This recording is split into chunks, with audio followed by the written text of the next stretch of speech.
La ministre de l'Enseignement supérieur et de la Recherche était à Grenoble hier. Frédérique Vidal participait à l'inauguration officielle de Technopole, le nouveau centre de recherche de Schneider Electric.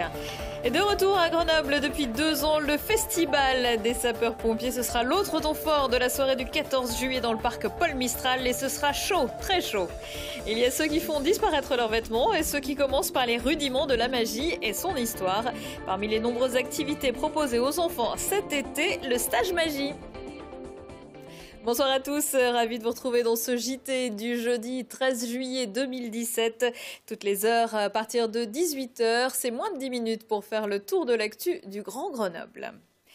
C'était la première visite à Grenoble de la ministre de l'Enseignement supérieur et de la Recherche. Frédérique Vidal avait choisi de participer à l'inauguration du nouveau centre de recherche de Schneider Electric sur la presqu'île. Le bâtiment high-tech fait partie du grand projet de 120 millions d'euros Green Valley. Objectif passer de 13 à 5 sites sur l'agglomération. Consacré à l'activité énergie, Technopole, c'est 38 000 m², dont 18 000 m² de construction neuve et 950 collaborateurs. Un exemple du modèle grenoblois que le gouvernement aimerait voir fleurir ailleurs. Donc Grenoble, c'est le terreau de Schneider Electric. C'est là que Schneider Electric a commencé il y a 100 ans avec Merlin-Gérin. Et donc on a aujourd'hui 13 sites, 5000 collaborateurs à Grenoble. C'est notre plus gros centre de R&D dans le monde.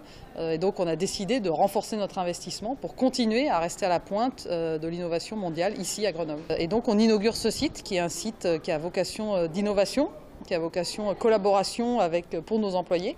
On regroupe un certain nombre de nos sites grenoblois sur ce site qui est un espace moderne de travail, de collaboration avec l'écosystème, le monde de la recherche localement, le monde de l'éducation et puis surtout tous nos collaborateurs pour qu'ils travaillent plus efficacement et c'est surtout une vitrine de l'innovation.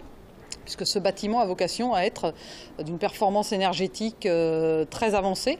Et donc ce sera un vrai laboratoire sur la façon dont on doit gérer l'énergie dans le monde du bâtiment. Partout où on va être en capacité de mettre en place le triptyque recherche, enseignement supérieur, innovation et de lier l'académique et l'entreprise, eh bien on sera en fait sur la voie de ce que doit être la France en termes d'innovation. Un nouveau centre R&D Schneider Electric devrait être inauguré dans 2 ans.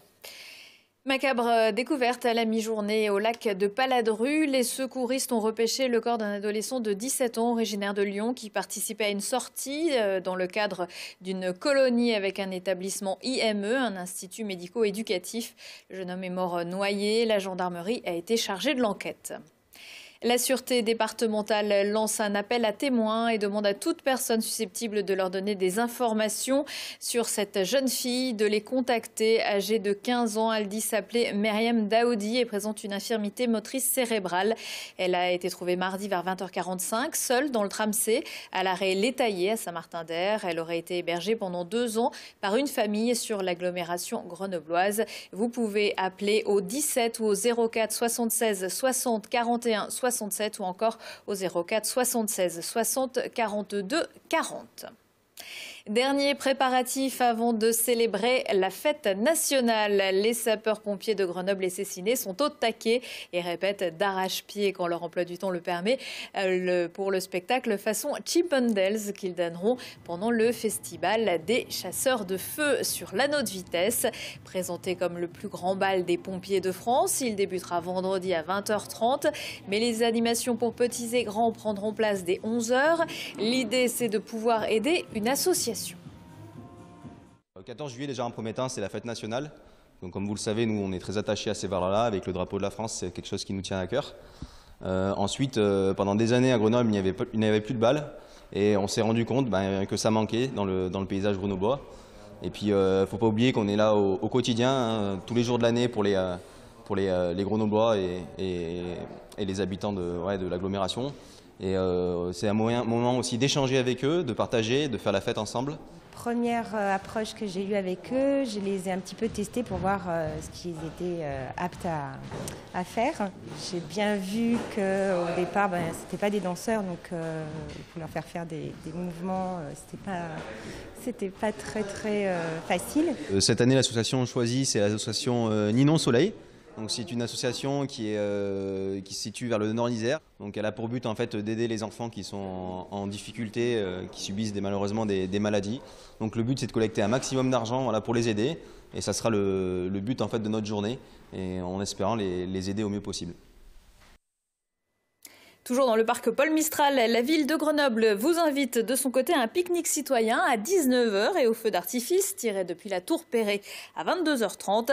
Attention, le 14 juillet devrait également être chaud sur les routes en raison des départs en vacances et en week-end prolongé. Samedi rouge sur les routes de la région Auvergne-Rhône-Alpes, l'Isère est la 8e destination des vacances, toutes saisons confondues.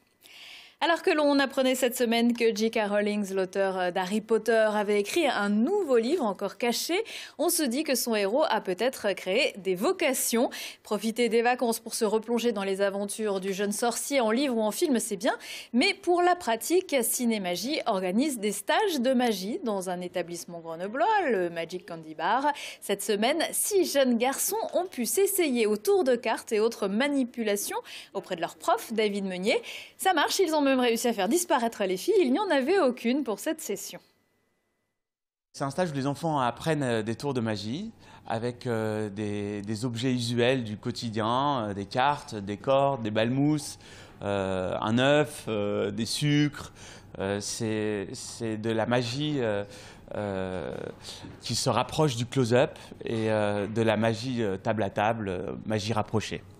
C'est intéressant de faire la magie avec les enfants parce que ça permet de faire travailler le sens de l'observation, l'expression, la poésie, la technique bien sûr, la rigueur, la patience.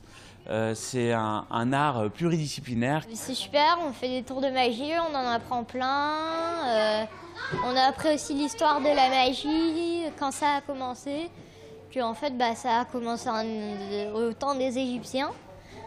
Ça fait très longtemps et moi j'espère faire de la magie encore plus tard. Mon tour préféré, moi, c'est les 3 voleurs. Ce tour il fonctionne, mais j'ai pas le droit de vous le dire, c'est un secret. On fait des stages de magie ici au Magic Candy Bar à toutes les vacances et le prochain stage aura lieu du 28 août au 1er septembre. Et comme le cinéma, c'est aussi magique, Cinémagie organise également régulièrement des stages ciné pour les petits et les ados. Il n'y a pas que les tours de magie et le Tour de France. Les routes des Alpes sont aussi très prisées l'été par les cyclistes amateurs du monde entier. La haute route Alpe d'Huez a débuté mercredi et se poursuit jusqu'à vendredi. 3 étapes chronométrées, un lieu mythique et des cols de légende tels que le Glandon, la Croix de Fer, Sarenne, les 2 Alpes. Un parcours total de 248 km et 8700 mètres de dénivelé positif. Un événement qui permet à des centaines d'amateurs passionnés de se glisser dans la roue des professionnels. À 19h15, 20h15 et 23h15, si on parlait, émission Best-of aujourd'hui, on va parler du drift, du concours Miss Isère, de terrariophilie, d'humour avec Laura Alone et de musique électro avec le DJ grenoblois The Hacker qui sera d'ailleurs à Musilac.